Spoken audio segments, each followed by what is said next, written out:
வணக்கம் மக்களே. நம்ம சென்னை பக்கத்தில் இருக்க மகாபலிபுரத்தில் இன்டர்நேஷ்னல் கைட் ஃபெஸ்டிவல் நடக்குதுங்க. இதுக்கு ஃப்ரீ என்ட்ரி தான். நிறைய கண்ட்ரீஸ்லேருந்து வந்து கைட் வந்து விடுறாங்க. பார்க்கவே ரொம்ப பிரம்மாண்டமாக இருக்குங்க. ஒரு பக்கம் பார்த்தா பீச்சு, ஒரு பக்கம் பார்த்தா கைட் ஃபெஸ்டிவல்னு வேற லெவலில் என்ஜாய் பண்ணலாம். நீங்கள் வீட்டில் இருக்க குட்டீஸ்லாம் கூப்பிட்டு போனால் ரொம்ப என்ஜாய் பண்ணலாம். இந்த ஃபெஸ்டிவல் பார்த்தீங்கன்னா ஈவினிங் 3 o'clockலேருந்து ஆரம்பிக்குதுங்க.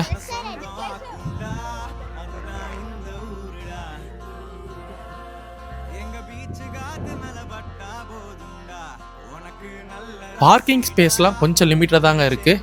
ஸோ அதுக்கேற்ற மாதிரி பிளான் பண்ணிட்டு போங்க. இந்த லொக்கேஷன் எங்கன்னு பார்த்தீங்கன்னா கூகுள் மேப்பில் TDDC ஓஷன் வியூ மகாபலிபுரம் போட்டிங்கன்னா எக்ஸாக்டாக வந்துடுங்க. நான் டிஸ்கிரிப்ஷன் டீட்டெயிலையும் லொக்கேஷன் கொடுத்துருக்கேன், மறக்காமல் செக் பண்ணிக்கோங்க. இந்த கைட் ஃபெஸ்டிவல் August 14, 15, 16 மொத்தமாக 3 நாட்கள் நடக்குதுங்க. இன்றைக்கி தாங்க லாஸ்ட் டேட் 16th. ஸோ அதுக்கேற்ற மாதிரி பிளான் பண்ணிக்கோங்க, மிஸ் பண்ணாதீங்க. ரொம்ப சூப்பராக இருக்குங்க.